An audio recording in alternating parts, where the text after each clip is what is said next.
Olá, meus irmãos. Norberto Peixoto, mais uma vez falando com vocês aqui do grupo de Umbanda Triângulo da Fraternidade. Vamos fazer uma live de vídeo hoje de estudo, de tira dúvidas, que os seguidores aí do canal no YouTube e da fanpage Pérola de Ramatiz passaram para nós. Mas vamos ver aqui se carregou a live. Peço um minuto de paciência para vocês. Não estava programado, mas deu uma janela aí no nosso horário, né? E conseguimos viabilizar essa live hoje. Ó, já entrou. Pergunta se o som tá bom. Essa live hoje. Ó, já entrou. Ó, tá legal. Se o som tá bom.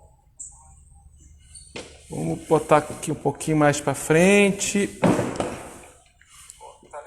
Estou alinhando aqui a mesa, vamos ver como é que fica no alinhamento de vídeo. Um pouquinho mais para frente. Ó. Estou alinhando aqui a mesa, vamos ver como é que fica no alinhamento de vídeo. Legal, vou baixar o volume aqui para não dar eco. Certo? Boa tarde a todos aí que estão chegando, Elizabeth Ferreira, Fabícia Rodrigues de Souza, Zé Antônio dos Santos, Hugo Barros e todos os demais aí que vão comentar durante a live. Meus irmãos, essa live aqui é um tira dúvidas, tem bastante perguntas aqui, nós vamos fazer um diálogo. Quem não puder assistir tudo, depois fica registrado aí na fanpage Pérola de Ramatiz. Estamos com o lançamento de livro Jardim dos Orixás, olha que capa bonita que ficou esse livro aqui, Legião Publicações. Este aqui é o quarto livro de Ramatiz que sai pela Legião Publicações na nossa editora hoje, né? Então, tivemos Elucidações de Umbanda, que era o antigo Samadhi, ele foi feito um novo título, com revisão de texto, Reza Forte, Umbanda Pé no Chão e agora o Jardim dos Orixás, que compõe a trilogia Apometria na Umbanda. Necessariamente não existe o livro 1, 2 e 3, eles podem ser lidos por ordem aleatória. Então seria o Jardim dos Orixás, depois teremos a Evolução no Planeta Azul, Voz de Aruanda, temos ainda a Missão da Umbanda, temos Aos Pés do Preto Velho, Mediunidade de Terreiro, enfim, são 13 obras que gradativamente, paulatinamente, todas elas vão ser relançadas, se os orixás assim o permitirem, os orixás estão permitindo, se algum Sete Estradas está dando caminho, todos sairão pelo selo Legião. Na live de hoje, os irmãos que compartilharem a live estarão concorrendo aí ao final, nós vamos sortear 3 exemplares do livro Jardim dos Orixás, 3 exemplares, o pessoal da livraria tá sorteando e vai ser enviado gratuito para o endereço de vocês, tá?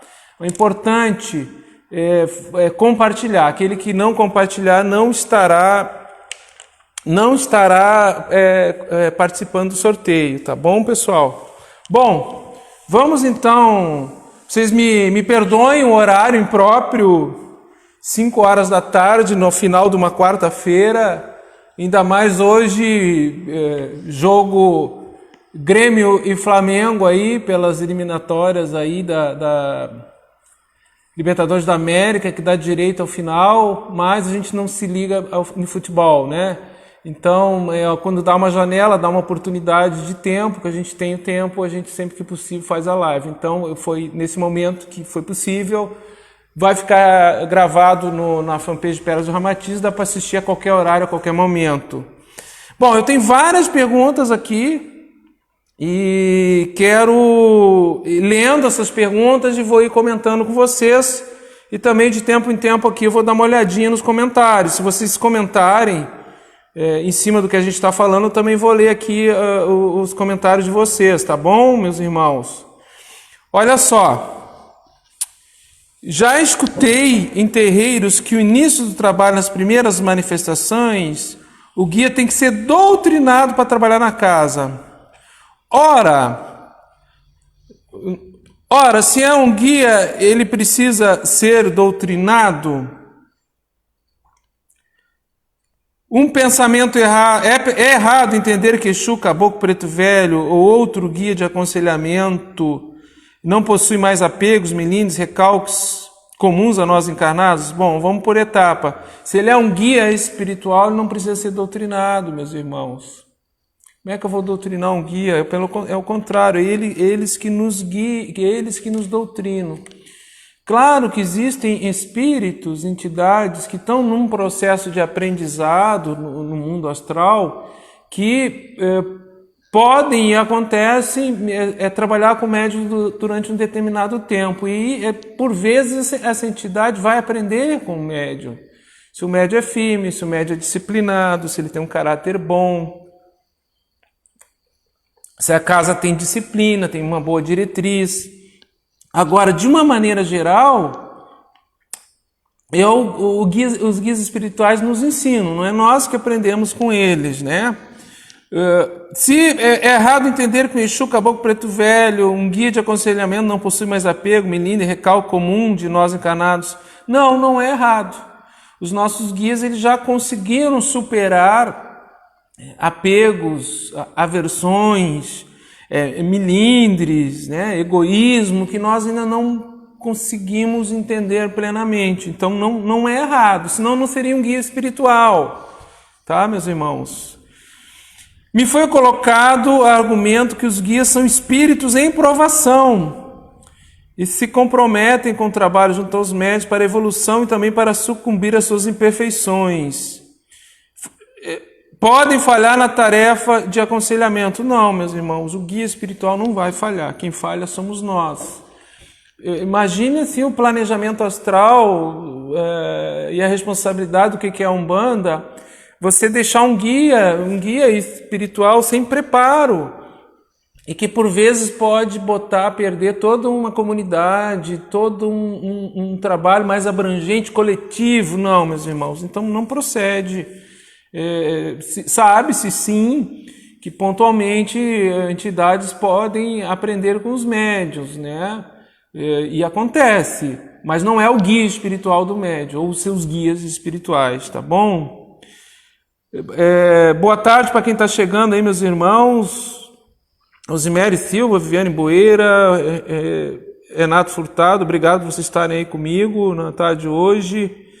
Façam suas perguntas, compartilhem a live que a livraria vai estar sorteando aqui 3 exemplares do livro Jardim dos Orixás ao final da live, tá? Hoje é um super tira dúvidas com o Norberto Peixoto, temos várias perguntas aqui, acho que nós vamos ficar aí em torno de 1 hora e meia aqui com vocês, né? Explique como se estrutura o além-túmulo, colônias espirituais, umbral, espíritos que ficam na Terra, as dimensões. Além disso, o que é preponderante para o espírito ter que ocupar cada uma dessas zonas? Bom, primeiramente eu não vou conseguir numa live explicar tudo isso. Temos que ler toda a literatura do André Luiz, que são 16 livros, tá? Que ele esmiuça com profundidade as zonas do umbral e as colônias espirituais. As colônias espirituais se formam por atração, vamos dizer assim, magnética por afinidade. Então os espíritos se reúnem por afins. Então nós temos colônias espirituais em zonas de densidade vibratória, que nós entendemos como umbral, até zonas mais sutis, mais quintessenciadas do plano astral superior. Então vai do mais baixo ao mais alto, para o nosso entendimento. Existe um ensinamento, uma sabedoria que vem do Oriente, que vem do Vedanta, da Yoga, que fala que o plano astral não é espiritual, que o plano astral é físico, embora de uma matéria mais quintessenciada, que o espiritual estaria além do plano astral. Então, podemos inferir que a nossa evolução ligada a esse planeta, ela continua, né, no plano astral em várias esferas de densidade vibratórias, até que a gente se libere de um processo de reencarnação que nos faz voltar em Terra ou nos faz habitar essas colônias espirituais, partindo do pressuposto que seria ainda o plano astral físico, mas que seriam dimensões que vibram numa frequência mais alta que a dimensão física, tá? Então as colônias espirituais se formam por união de afins, os afins se atraem. Trabalhos de Umbanda, por exemplo, desobsessão, entre outros. Para onde são levados os espíritos sofredores, zombeteiros que são atendidos? Os espíritos sofredores, eles são levados para zonas vibratórias afins com a sua densidade perispiritual. Em conformidade à densidade, à vibração do perispírito de cada espírito sofredor, eles são levados para, podem ser entrepostos socorristas, hospitais astralinos, e por vezes eles são soltos, são liberados em esferas, né, no plano espiritual que é afim com a sua vibração. O mais denso não sobe para o mais sutil, mais rarefeito. Então, cada coisa no plano astral tem a sua colocação, a sua localidade. Por vezes, o que acontece? Esses espíritos obsessores que são atendidos nas engiras de Umbanda, eles podem ficar retidos provisoriamente num ponto de força, tipo uma tronqueira, uma calunga, um cruzeiro das almas, para decantar aquela negatividade, mas isso é provisório. A Umbanda não retém, não aprisiona nenhum espírito, todos são livres, tá? O que efetivamente libera o indivíduo que está sendo alvo de uma obsessão é só a mudança de caráter e a elevação da sua vibração pessoal. O perdão, né, acaba... aquele que sofre obsessão, ele tem que compreender que ele é agente de atração do obsessor e que somente ele se liberando, né, através da sua elevação, do seu aumento do tônus vibratório, da elevação do seu caráter, do perdão, do amor, que ele consegue, de fato, ficar imune, né, a qualquer obsessão. Quem chegou agora? Cláudia Alves, Ilza Inocência, Humberto de Almeida, boa tarde para vocês, a Jandira. Todas as perguntas de vocês serão lidas, tá? Todas elas serão lidas e servem para futuros vídeos nossos. Eu estou com uma série de perguntas agora aqui, que nós estamos respondendo nessa live, um super tira dúvidas com o Norberto Peixoto. Quem responder, quem compartilhar, está concorrendo a 3 livros aqui, Jardim dos Orixás, que o pessoal da livraria, logo após a live, estará sorteando na sequência e vai publicar o perfil dos ganhadores aí na linha do tempo da página Pérola de Ramatiz. Tem que carregar a página para ver o perfil dos ganhadores, tá bom? Mais perguntas aqui. Como funcionam as formas mentais no trabalho mediúnico de Umbanda? Bom, as formas mentais, os próprios cantos, né, as nossas rezas cantadas, os pontos cantados, com suas letras, são indutoras às formas mentais. Formas mentais que, de uma maneira geral, se ligam aos pontos de forças da natureza. Cachoeira, praia, montanha, mata. Os guias espirituais se utilizam dessas formas mentais que nada mais é do que a aglutinação das moléculas que estão vibrando no plano astral, e através dessa aglutinação que estruturam essas formas mentais, são utilizadas como amparadoras no trabalho mediúnico. Então, quando se está cantando um ponto que remete à praia, à beira do mar, e todos estão cantando, e através do seu poder mental, seu poder de imaginação, visualizam-se à beira da praia, aquilo realmente plasma no éter, no astral, e os guias espirituais se utilizam dessa energia que é afim com o elemento vibratório ao qual se está cantando os pontos. Então, nada se perde. Surgimento das linhas de trabalho na Umbanda, particularidades. Por exemplo, como os caboclos do couro se tornaram boiadeiros. Caboclos do couro, eu entendo que seria aqueles caboclos ligados mais ao cangaço, mais para a região nordeste. Caboclos boiadeiros, região centro-oeste, região territorial fortemente ligada à sua economia, à pecuária. No processo de introdução dessas linhas, que são regionais, por exemplo, na região sudeste, acabaram se sincretizando muitas formas de representação em linhas de trabalho. Então não é incomum os chamados caboclos do couro ou cangaceiros virem fechados na linha dos boiadeiros.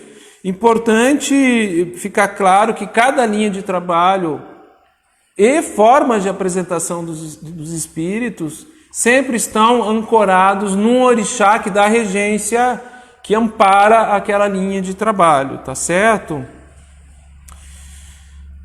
A atual romantização da mediunidade, as causas e consequências, numa visão que tudo que acontece é mediúnico, tudo que acontece é espiritual.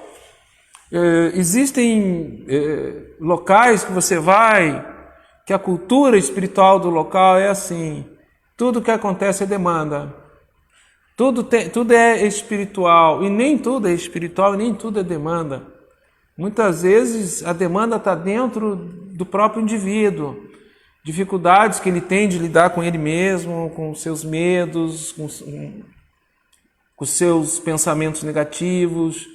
Na maioria das vezes, quando se indica, se populariza que tudo é demanda ou tudo é espiritual, em verdade, a menor parte de influência na nossa vida é espiritual. Claro que nós somos espírito, esquecemos da nossa origem real, que é espiritual e não matéria. O tempo todo nós estamos atraindo essas energias, esses habitantes do mundo astral.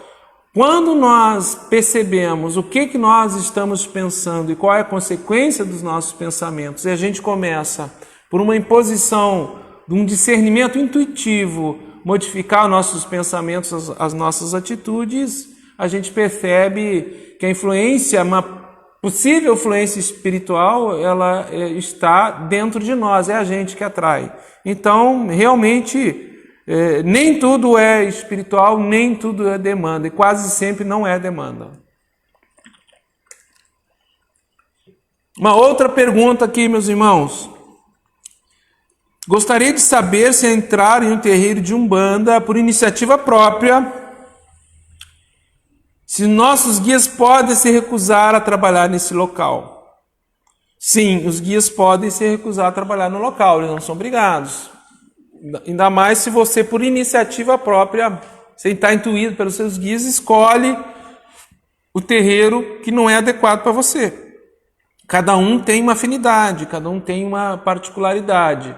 Por vezes o terreiro não tem uma boa formação mediúnica, por vezes aquela comunidade tem falhas de caráter que não estão de acordo com o que teus guias esperam do ambiente para que possibilite o teu desenvolvimento, a tua educação mediúnica. Então pode acontecer sim, você chegar num terreiro por iniciativa própria, você pedir para entrar nesse terreiro ou até ser convidado e os teus guias não se fazerem presentes.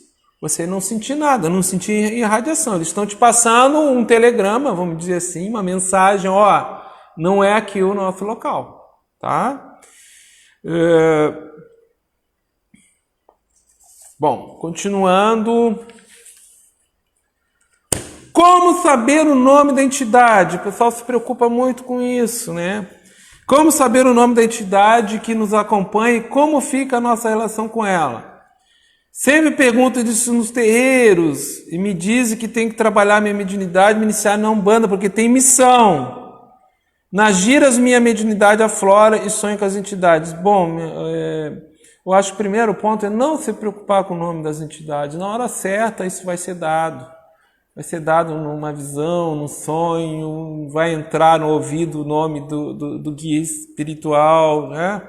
Como fica a relação com a entidade espiritual? o guia espiritual? O guia espiritual é um mestre, é um professor. Vamos dizer assim que é o nosso guru. Ele é aquele que nos educa, nos orienta, nos ampara.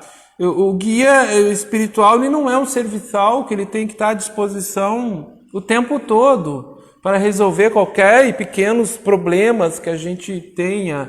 O nosso guia espiritual ele também tem atividades no plano astral.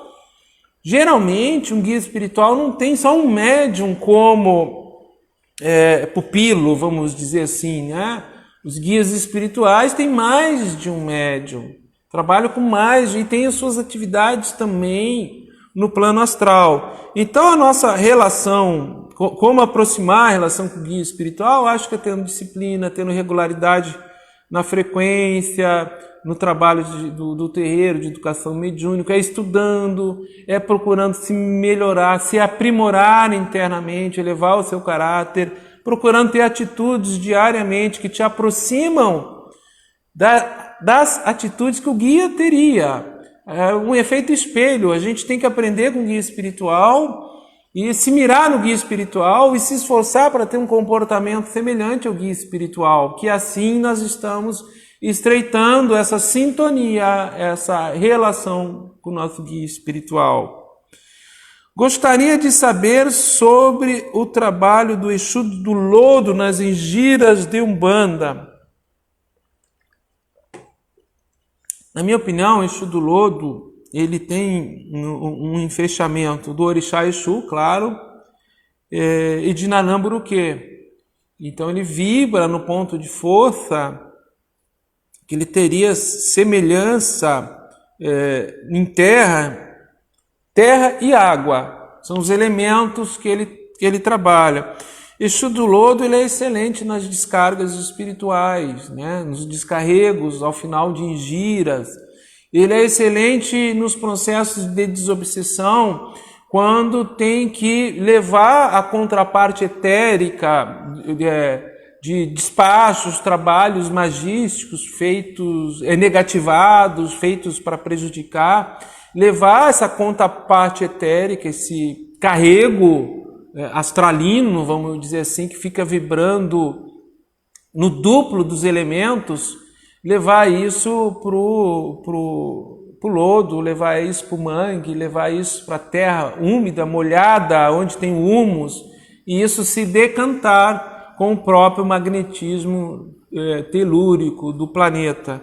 É muito raro Exu do Lodo, não conheci ainda Exu do Lodo no aconselhamento espiritual. Eles são Exu tarefeiros bem específicos ligados a um determinado tipo de tarefa, especialmente os descarregos, né, e descargas ao final das engiras. Norberto, a minha dúvida é a seguinte: existe um tempo certo para o médium trabalhar na Umbanda e depois se aposentar? Sim, existe. O mediunato, o compromisso de exercício prático da mediunidade não é perpétuo, embora em maior e menor grau todos nós sejamos médiuns, mas não é algo perpétuo como se fosse uma prisão perpétua. Em vida, encarnado ainda, pode chegar um momento que aquele médium está liberado do seu mediunato. Não quer dizer que ele não tenha uma atividade espiritualista ou espiritual, não quer dizer que ele se desligue totalmente da sua mediunidade. Mas sim, é possível. E esse tempo é o tempo de cada um, porque o tempo pertence a Deus. O tempo é um orixá e não pertence aos homens.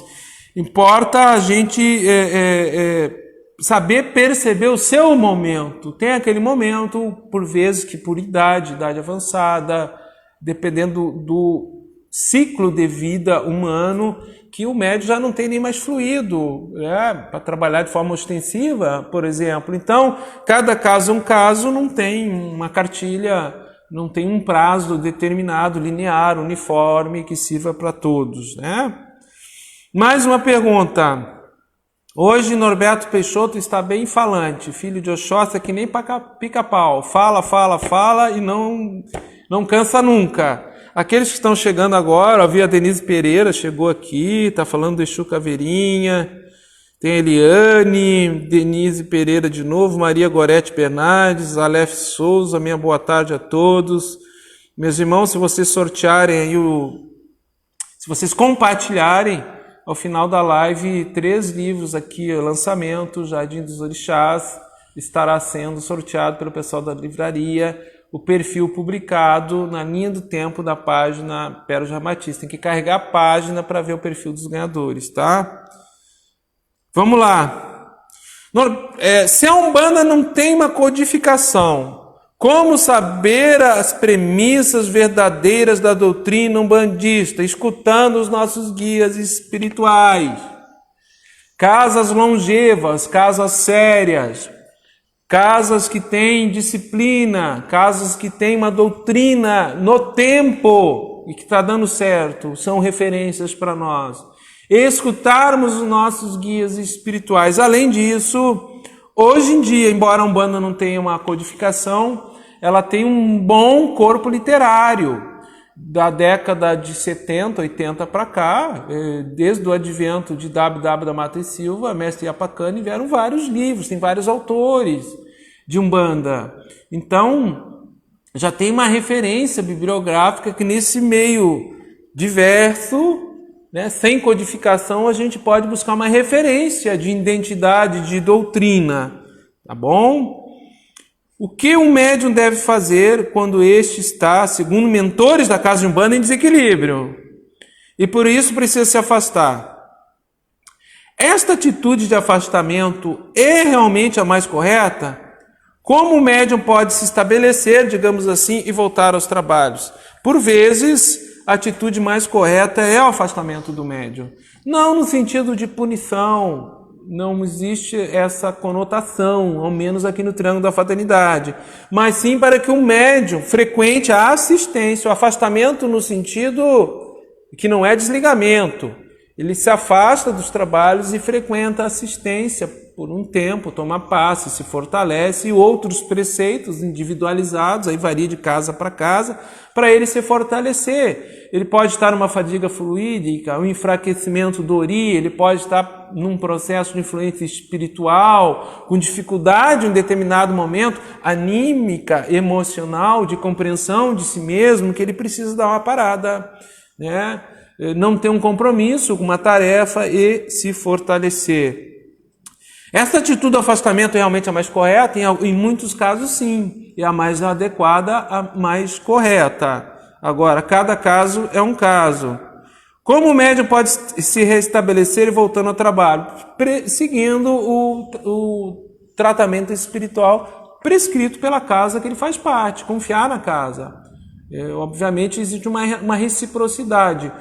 A direção da casa tem que confiar no médium, o médium tem que confiar nos dirigentes. Se não há essa confiança, obviamente você vai botar em xeque, vai duvidar de qualquer tratamento espiritual prescrito. Mas na maioria das vezes, né, um bom preceito, uma descarga, um tempo na assistência, passes, aconselhamentos, o médium se fortalece e está liberado para retornar aos trabalhos. O intuito do afastamento é preservar o médium, é blindar o médium, tá? Porque se ele está com o corpo aberto, o campo psíquico, mediúnico aberto, qualquer influência espiritual, fluido, mais denso, pode auxiliar, né? Potencializar o seu desequilíbrio emocional, psíquico e mediúnico, tá bom? Só poderia falar sobre as doenças espirituais que acabam culminando em doenças no corpo físico, geradas por desarmonia mediúnica.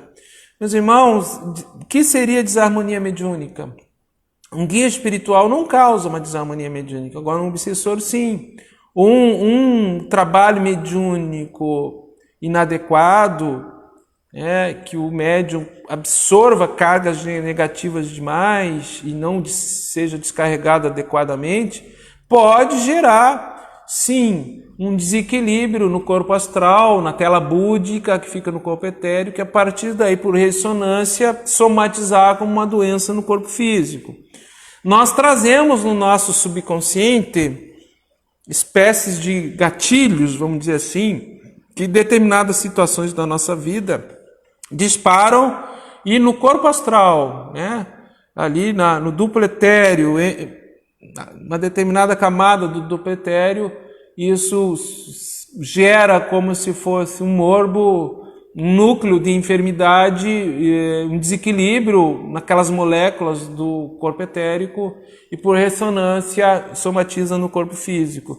Por isso a necessidade seguida dos preceitos, dos banhos litúrgicos, dos amacis anuais, tá certo? A Umbanda tem um arsenal para fortalecer o tônus mediúnico, a teletérica dos seus médiuns.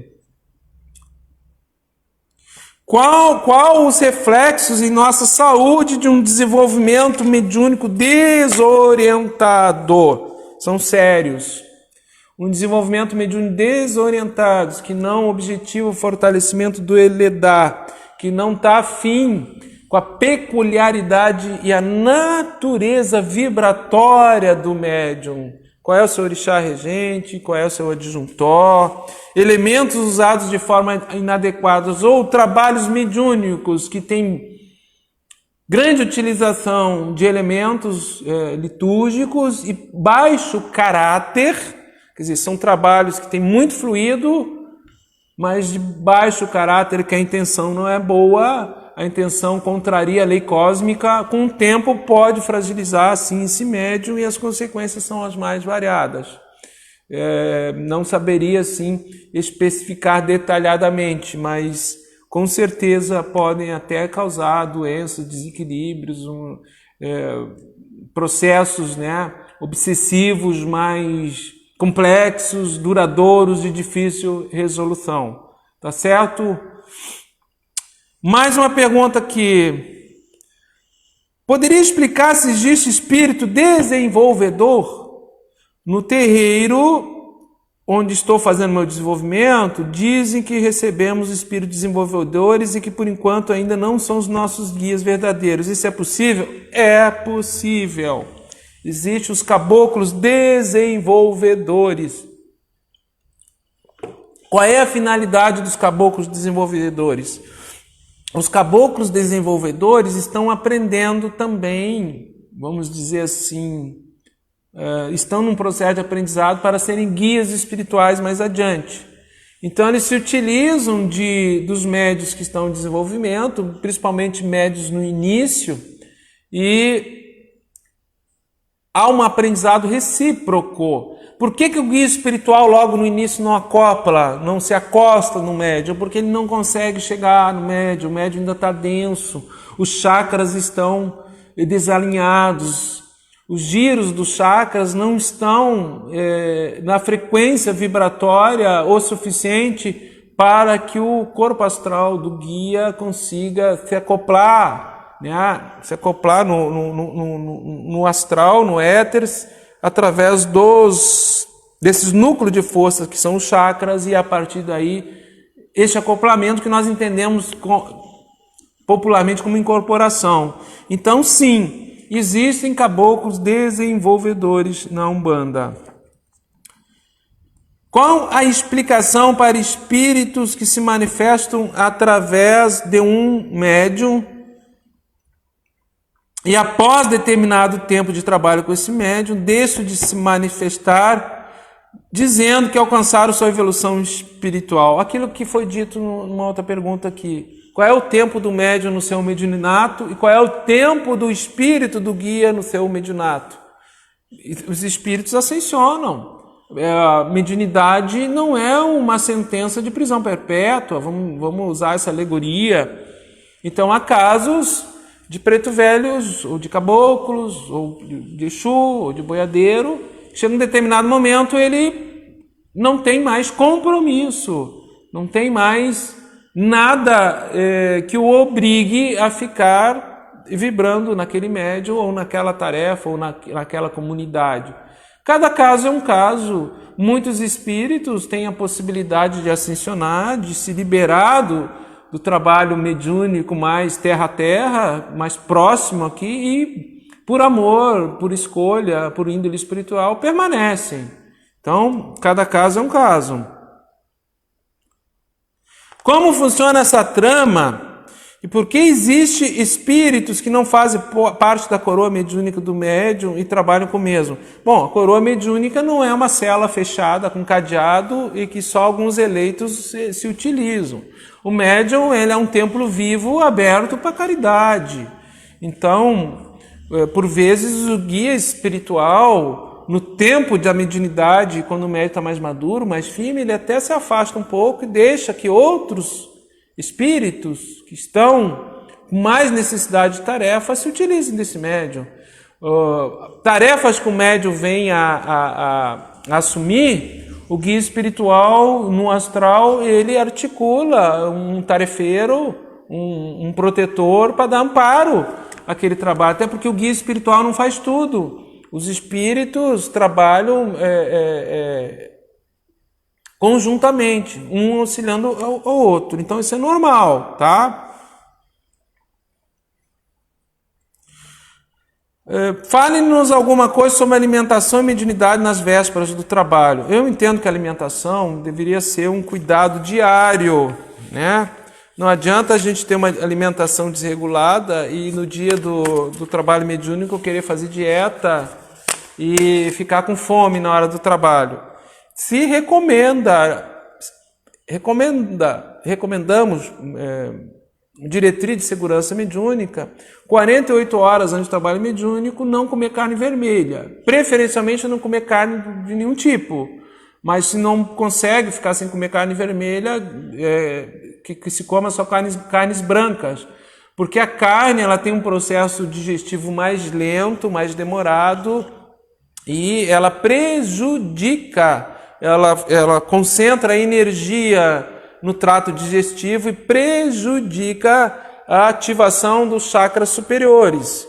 Então ela acaba tendo um bloqueio natural, a quebra proteica da carne na digestão, ela requer muita energia. Então, você almoçou e comeu carne antes da gira à noite, você janta e come carne, chega na hora do trabalho, você pode não sentir isso. Se o seu organismo está mais denso, vibrando nessa energia da carne, você pode não sentir, mas prejudica e faz toda a diferença durante o transe mediúnico. Boa tarde, quem está chegando agora, hoje um super tira dúvidas com Norberto Peixoto, Ana Carolina, Valquíria, Gatti, Osmar Júnior, Roberto Machado, Ana Carolina, boa tarde. Quem compartilhar aí a live estará concorrendo ao final 3 livros dos Orixás que o pessoal da Livraria do Triângulo vai estar sorteando. Os perfis vão ser publicados na fanpage de Pérolas de Armatiz, então é importante você carregar a fanpage. Estão me informando aqui, estão me sinalizando ali que o sorteio vai ser 8 horas da noite. Tá, pessoal?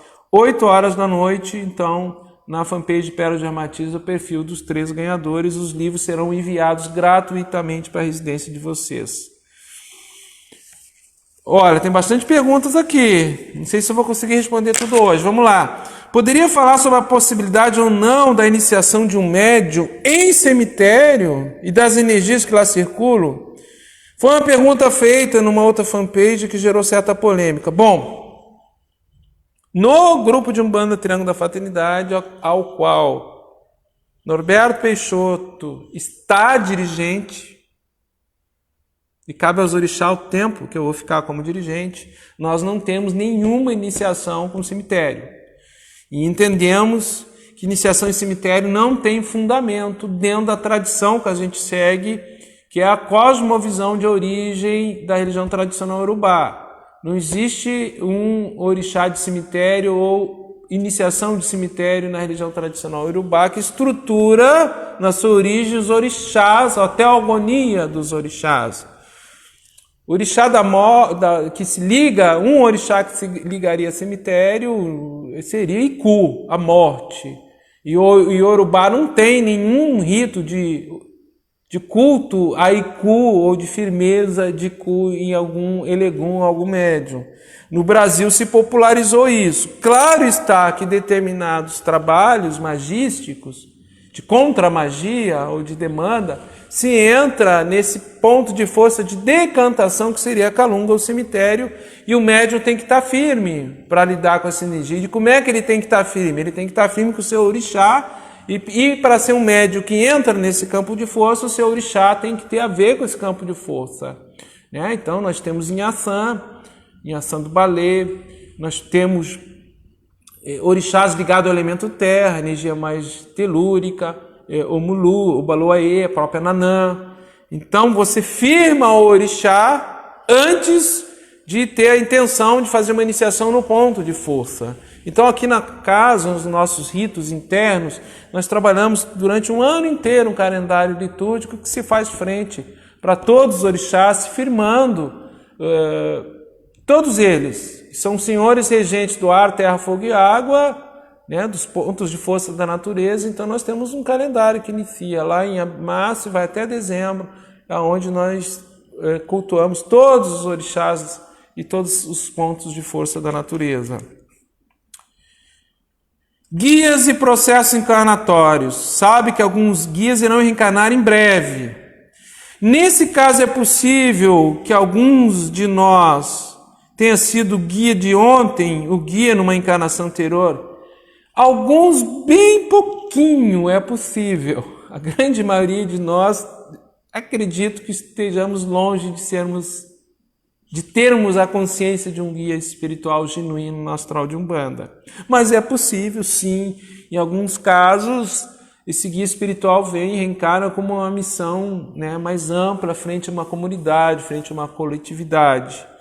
Eu digo que o guia espiritual, com seu médium, o processo e o ciclo natural de reencarnação sucessivas é uma moeda que tem dois lados. O médium de hoje pode ser o guia de amanhã, assim como o guia de hoje já foi um médium lá atrás. Então, isso é natural.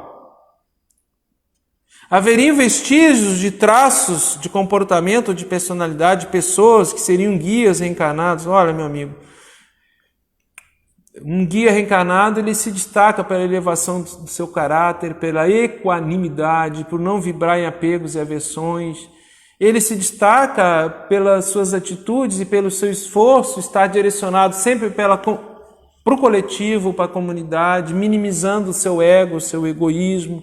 Então, o comportamento de um ser encarnado que seja guia ou orientador, ele tem que se aproximar dos atributos dos orixás, divino dos orixás, e naturalmente tem um caráter já forjado, uma consciência forjada ao longo de várias encarnações, tá? Hoje, eu sou um pouco da antiga, eu acho que antigamente era mais fácil de a gente vislumbrar indivíduos assim. Hoje eu acredito, pelo que eu vivencio, pelo que eu vejo, pelo que eu escuto, está muito raro, muito difícil.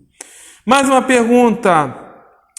Para se ter contato com os guardiões, aqui seria Exu, há necessidade de firmezas com bebidas, tabaco e outros elementos? Não há necessidade. A firmeza maior com o seu Exu, com o seu guardião, é o seu caráter. Exu, enquanto grande organizador do destino, executor do destino, é o nosso caráter e o nosso alinhamento com o propósito de vida, que objetive um bem-estar coletivo. Os elementos, eles são usados pontuais, têm utilidade pontual e, por vezes, dentro do trabalho de caridade assistencial para o outro, às vezes é necessário. O curiador, a volatilização do álcool, do tabaco, outros elementos, para dispersar, para descarregar aquelas energias. Não que a firmeza em si do indivíduo no seu lidar com Exu, no caso, o guardião, prescinda, ou seja, indispensável um elemento material. Ok? Na visão de Norberto Peixoto, eu não sou dono da verdade. É possível a firmeza de guardião apenas com vela e água, sendo a água um grande condutor de energia? Sim, é possível, porque Exu atua no ar, na terra, no fogo, na água, em todos os elementos. Plenamente possível, sem problema nenhum, tá? Na verdade, eu tenho uma dúvida. Se puder um dia esclarecer, eu agradeço. Eu desenvolvimento e canto pontos em casa quando estou triste. ou principalmente quando estou em crise, pois tenho transtorno de pânico. Minha mãe me disse que eu estou cantando pontos chamando as entidades. Isso procede? Pode fazer mal? Procede. Você pode estar cantando um ponto e muitos dos pontos cantados eles são de invocação. Se você tem síndrome do pânico, é sinal que você está com um desequilíbrio psíquico e emocional, né? Tem que ter acompanhamento médico, né? Psicólogo ou psiquiatra.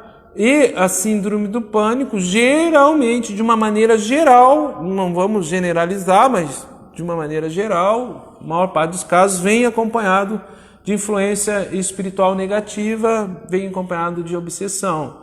Então, pode acontecer no momento que você, de síndrome do pânico, você cantar um ponto e você achar que está chamando aquela energia, e na verdade você pode estar fortalecendo esse obsessor que está se passando, pode estar se passando por uma entidade. Procure frequentar o terreiro com regularidade, ou um centro espírita que tenha prece e radiação, né? Se você se sente mal, se sente crise, triste, firme seu pensamento em Deus ou numa deidade consagrada. Pode ser um orixá, pode ser um nome, forma de Deus, pode ser seu santo de fé. Tente comungar com Deus e elevar o seu pensamento. Em si, ponto cantado não faz mal nenhum, tá?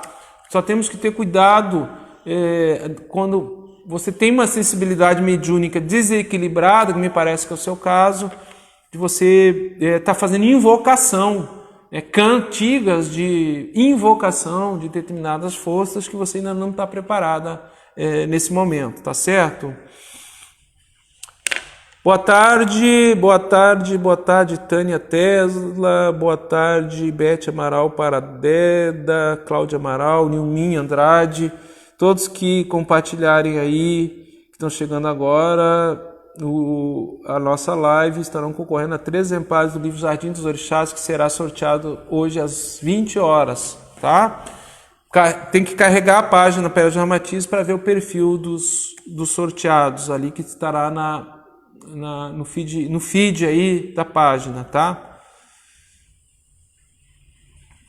Sugiro falar mais sobre Exu. Exu é Mojubá. Quero agradecer ao Pai Caetano de Oxóssi, que mandou essa camiseta para nós aí, de Curitiba. Camiseta que fez parte lá da convenção, né, Fundamentos de Exu, que aconteceu em julho desse ano em Curitiba. Muito obrigado, Pai Caetano de Oxóssi. Um abraço fraterno para o senhor e para toda a sua egrégora e para toda a sua comunidade. Sugiro falar mais de Exu, entidade que está envolta em mistérios. Agentes da lei divina, esses espíritos podem ser mentores, guias e protetores de nós encarnados? Sim, pode, não tem problema nenhum. Você ter um Exu como um guia espiritual, e não é o mais usual, geralmente é caboclo ou preto velho, mas é possível sim um guia de frente ser um Exu, e como existem, são firmes e são disciplinadores, não tem problema nenhum. Não é a forma de apresentação, não é o nome ou a forma da entidade ou da divindade ou do orixá, e sim o caráter que envolve essa comunhão de intenção. O caráter do médium é bom, ele tem um discernimento intuitivo, de se perceber, de olhar para dentro de si mesmo, ele vai ter uma boa firmeza espiritual, seja com que guia, qual o nome, qual a linha, qual o orixá que rege o seu Ledá, independente disso aí, tá? Se eu tenho o Exu como guia, isso significa alguma coisa? Significa que você tem um compromisso com essa ancestralidade e que o poder de realização de Exu, os seus atributos, é necessário nessa sua atual encarnação para que você se reequilibre com a lei divina. Como Exu pode contribuir para o melhoramento pessoal de cada um? Exu contribui para o nosso melhoramento pessoal nos alinhando com o nosso propósito de vida para o qual nós reencarnamos. Acima de uma visão estreita humana, porque Exu atua além desse tempo aqui presente. Exu é o grande retificador, o grande executor do destino, o grande organizador, né, das nossas vidas. Então, Exu sempre nos apruma, nos alinha, nos faz voltar para o nosso propósito de vida. Por vezes é incompreendido, Porque para nós voltarmos para o propósito de vida, às vezes o destino conspira e nos coloca em situações de sofrimento, de dificuldade, né? Algumas catarses, alguns obstáculos que a gente tem que superar e se dar conta das nossas atitudes equivocadas, tá certo? Muito obrigado aí pela pergunta aqui. Sabemos que os espíritos, principalmente os mentores, os guias, enfim, não necessitam de bebida alcoólica, de cigarros, perfumes e outros paramentos. Já visitei vários centros de Umbanda que não fazem uso de vestimentas específicas nem desses elementos. Essa é uma questão a ser explicada. Qual a sua opinião? Cada casa é uma casa, cada caso é um caso. É óbvio que os guias espirituais não precisam, mas por vezes nós, humanas criaturas ainda densas na matéria, precisamos. O paramento, o elemento usado com equilíbrio, com disciplina, tem o seu fundamento. O que a gente percebe por vezes é o exagero, o desequilíbrio, excessos de paramento, de vestimentas que fomentam, incentivam a vaidade, a diferenciação entre um médio e um outro na corrente, quando não se veste mais o branco e começa a se vestir muita roupa colorida, cada um fazendo mais roupa bonita para sua entidade, começa a ter resíduos de vaidade, de competição dentro da corrida. E eu sempre digo, a ingestão de bebida alcoólica, nós não ingerimos bebida alcoólica no Triângulo da Fraternidade, embora usemos nos pontos de força, nos curiadores. Exu Tiriri utiliza a dispersão da cachaça e ele coloca na boca e ele dispersa, ele assopra através do sopro. Não há a ingestão. Em alguns casos específicos, né, se utiliza. No caso, Exu Tiriri trabalha comigo. Mas é muito arriscado a ingestão de bebida alcoólica, porque hoje, na era da mediunidade consciente que nós já estamos, a capacidade de diluição do álcool através do duplo etéreo, como tinha a Mãe Cacilda, que trabalhava com os sete da lira, e outros médiuns portentosos na história da Umbanda, hoje é muito raro. Então a gente percebe relatos que não é incomum chegarem de médiuns bêbados após a gira, médiuns que não bebiam e começaram a sentir vontade de beber depois da gira, aí durante a semana já estão bebendo, quando vê o cara está alcoólatra. Então, não há, no meu olhar, necessidade de ingestão. O curiador, o ponto de força, é o suficiente para as entidades trabalharem no plano espiritual. Por que o aumento de outras práticas espiritualistas dentro do ambiente de umbandista ou dentro dos terreiros? Porque a Umbanda não tem uma codificação. Então, todos os saberes que estão consagrados ao longo do tempo, nas várias tradições na Terra, têm ressonância dentro dos terreiros de Umbanda. Claro, está que a Umbanda não pode perder a sua identidade. Há que se buscar o equilíbrio, o bom senso, mas eu vejo isso de forma positiva, isso é bom. Buscar se enxergar uma unidade na diversidade, além de nomes e formas e tradições, dentro de uma sinergia, dentro de uma convergência que a Umbanda vai nos conduzindo para um outro estado de consciência nessa era planetária, que ela vai além dos limites estreitos de nomes e formas. O que são as religiões ao longo do planeta que já houveram? São nomes e formas de Deus organizados em cerimoniais, em ritos, dentro do contexto de época de certas culturas. Mas nós somos todos preenchidos, formados e mantidos por uma única essência, que é um Deus único, independente de nomes e formas, e a Umbanda tem essa abertura, essa universalidade, essa convergência. Então vejo de forma positiva essa abertura para práticas espiritualistas dentro dos terreiros de Umbanda. Dentro do terreiro de Umbanda pode acontecer de espíritos zombeteiros se passando por guias, pode acontecer dentro do terreiro. Esse terreiro tem Umbanda na fachada e não ser mais Umbanda. Espíritos que umbas, né, obsessores, mistificadores que se fazem passar pelos guias espirituais, hoje, infelizmente, é mais comum do que a gente imagina Então, médium sem doutrina, médium sem disciplina, uma corrente que não tem uma organização ancorada dentro de uma tradição essa consagrada no tempo, que nos dê legitimidade naquela prática mediúnica, desequilíbrio no uso dos elementos, excesso de bebida, de fumo, de vaidade, de festas, de vestimentas, ausência de um caráter que busque o melhoramento coletivo, espiritual e auxílio ao próximo, é um prato feito, um banquete para os quiumbas e espíritos mistificadores se apresentarem. Sobre a apometria, quando se encaminha o espírito obsessor, porém esse obsessor se recusou a fazer o desmanche do trabalho feito contra a vítima, o que se fazer nesse caso? Bom, desde quando é o obsessor que tem que desmanchar trabalho feito?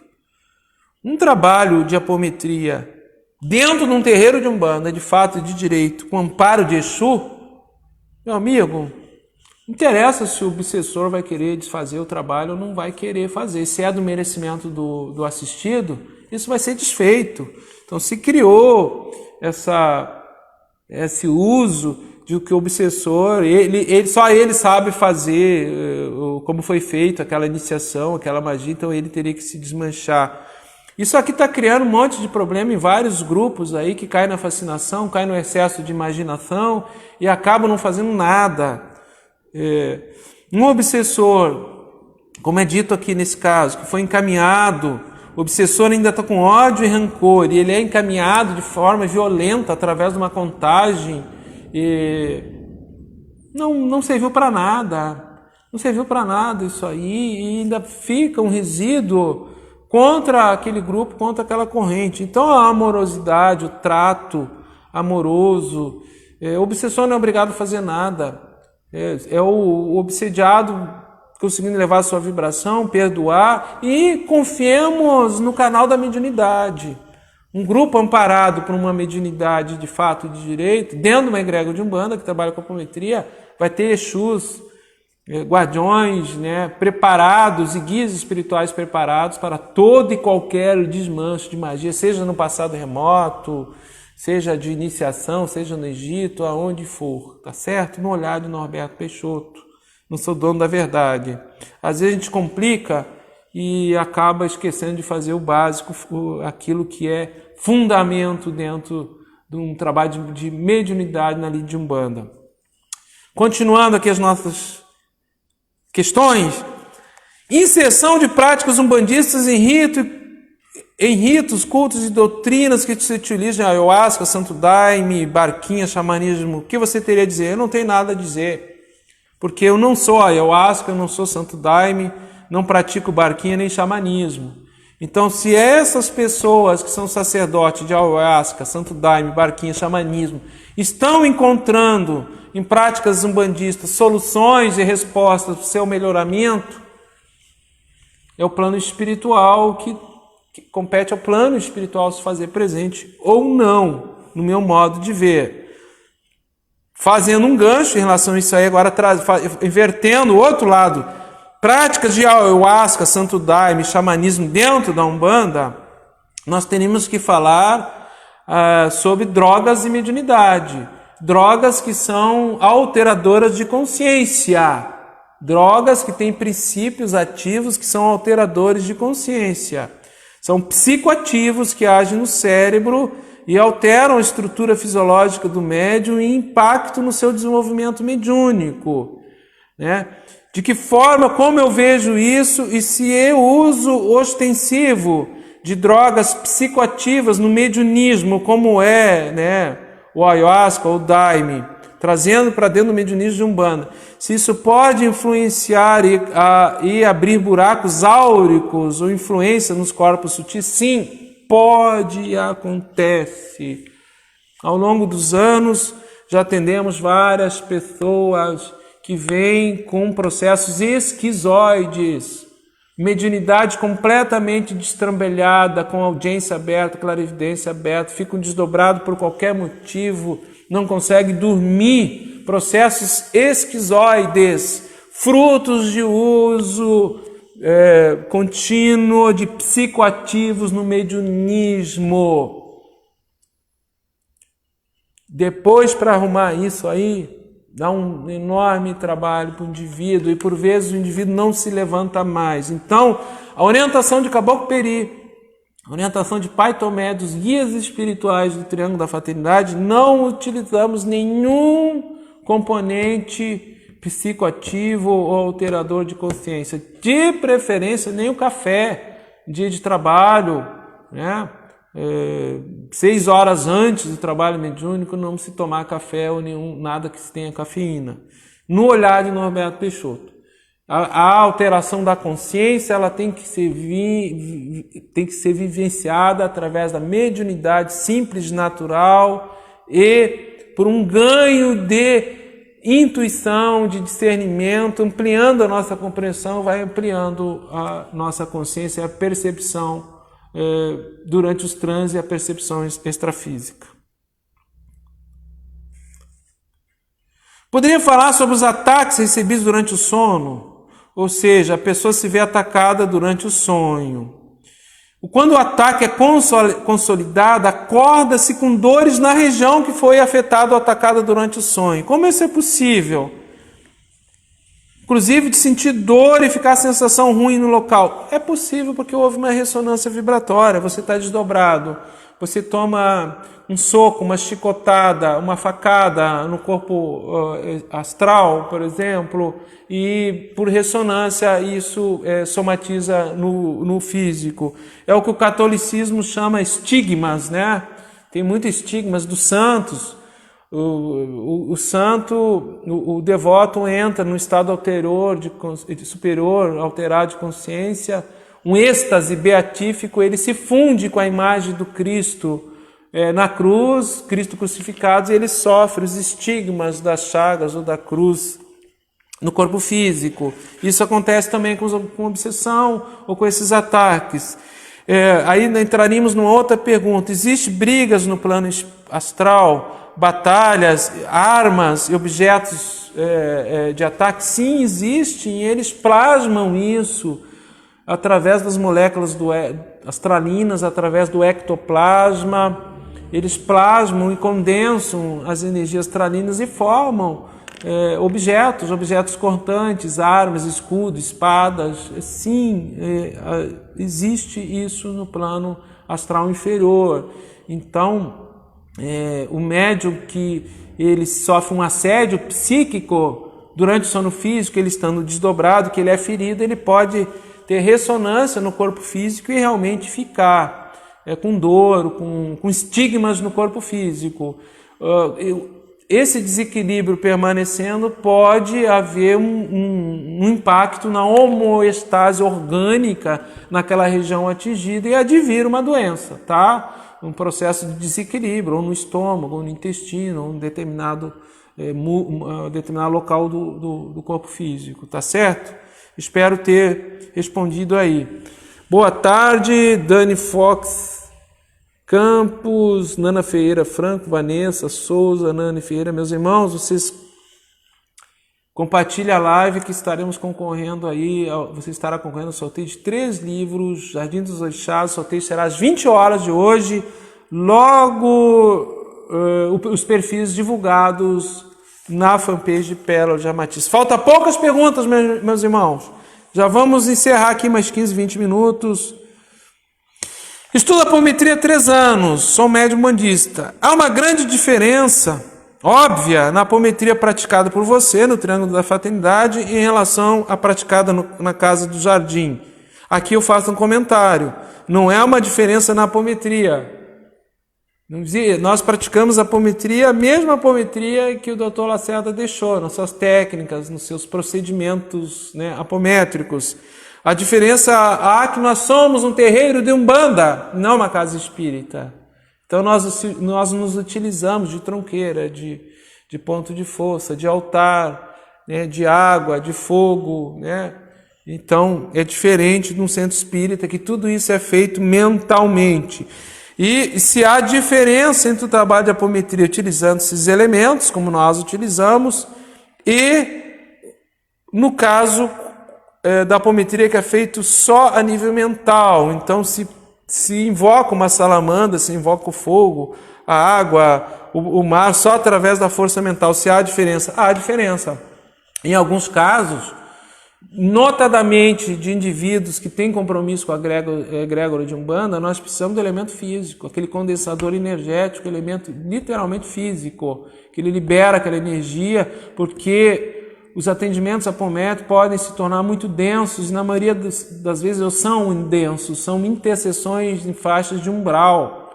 A apometria mais mental tem mais dificuldade de plasmar isso aí, com a força e a condensação energética que o elemento físico dá esse suporte. Então, não que seja melhor ou seja pior, é uma característica tão somente. É óbvio que um trabalho de apometria dentro de uma casa de Umbanda vai se utilizar dos elementos comuns ao arsenal de Umbanda. Um trabalho de apometria dentro do centro espírita, isso não será possível. Eu acho que não dá para espiritizar a Umbanda e dizer que não se utiliza esses elementos, ou querer umbandizar o centro espírita. Cada coisa no seu local, no seu momento, com respeito à organização e à doutrina de cada local. No olhar de Norberto Peixoto. A Umbanda ensina que os Exus tomam conta do lugar, mas qualquer vidente medíocre, como eu, percebe que o cemitério é terra de ninguém. Dá para você comentar alguma coisa das falanges que atuam no cemitério? Sim, mas qualquer vidente comum, medíocre, não vai enxergar nenhum Exu guardião no cemitério. Ou você acha que seu Tata Caveira, seu João Caveira, uma pombogira de Calunga está ali se mostrando para qualquer um? A hierarquia que vibra na Calunga ou no cemitério, ela é oculta aos olhos comuns. O senso comum não consegue perceber essa hierarquia, porque o segredo é um fator determinante dessa organização e de toda a decantação que existe na Calunga. Existe espírito quiumba na Calunga, existe espírito obsessor, existe espírito que quer se alimentar dos restos de corpos cadavéricos, de duplo etéreo, de emanações etéricas, e assim como existe essa hierarquia da Calunga que não se mostra ao senso ou à evidência comum do ser, que foi descrito aqui na pergunta como um medíocre. Medíocre, eu creio eu, no sentido de senso comum, uma pessoa comum. Então não é fácil não você apurar a evidência e enxergar, uma pombagira genuína da Calunga, um Tata Caveira genuíno da Calunga. Mas eles estão lá agindo, zelando para aquele ponto de força, para aquela decantação. Isso não resta dúvida nenhuma. E se espíritos zombeteiros, quiumbas, mistificadores, vampirizadores atuam em determinados indivíduos que desencarnaram, até familiares, é porque dentro da lei de causa e efeito, é um efeito de retorno que eles mesmos são causas geradoras. Agora, aqueles espíritos que são conduzidos para a Calunga, para decantar suas negatividades, ou que desencarnam e têm o olhar do guardião da Calunga, ninguém chega perto, porque ele está sob a égide do orixá que rege a Calunga e sob a égide daqueles guardiões da Calunga, e ali existe uma hierarquia, uma organização, uma força divina, espiritual, que a gente não consegue interferir, interceder, desorganizá-la. Assim o senso comum não consegue fazer isso, tá certo? Obrigado aí para quem fez essa pergunta. Gostaria que você abordasse a questão dos guias quimbandeiros. Não é de quiumbandeiros, é de quimbanda. Tipo caboclos quimbandeiros, marinheiros quimbandeiros e outros. São guias que trabalham também na esquerda. São guias também que trabalham na esquerda sem intercessão de Exu. Olha, todo guia espiritual quibandeiro, ele tem a ação do orixá Exu. Embora possa não ter ação mediúnica ostensiva. Um caboclo quibandeiro, um boiadeiro, um marinheiro ou outro quibandeiro, ele age como se Exu como se a entidade Exu fosse, mas está fechado no orixá Exu. Então não precisa ter uma manifestação ostensiva de uma entidade que se apresente como Exu. Há que se distinguir o que é o orixá Exu, com seus atributos, com sua força realizadora, de entidades enfechadas que atuam como Exu. Nós na Umbanda entendemos que toda e qualquer manifestação mediúnica, ela tem que se dar de uma consciência de uma entidade no plano astral com o médium em terra. Então, sim, Exus, entidades quibandeiras, caboclos, marinheiros e outros atuam enfechados no poder de realização de Exu e necessariamente não são entidades Exus. Mas no plano espiritual, no plano astral, a gente, com o tempo, você se dá conta que eles trabalham tudo unidos, tudo juntos. Então, em verdade, um caboclo quibandeiro pode estar atuando junto, conjuntamente com um guardião, com um Exu, na linha de quimbanda, positivando aquilo que está negativado ou negativando aquilo que é ruim, tentando trazer o positivo do orixá para nossas vidas, e eles atuam sempre em conjunto, não atuam isolado, embora a gente se prende muito na manifestação, no fenômeno, e aquilo que é oculto, que é mais sutil, a gente não se dá conta. O que acontece com um bandista de muitos anos quando desencarna? Olha, independente de ser um bandista, de ser ateu, judeu, católico, candomblessista, o que importa é a consciência que ele angariou, aonde está vibrando a sua consciência, o caráter e as atitudes que ele desenvolveu ao longo da sua existência.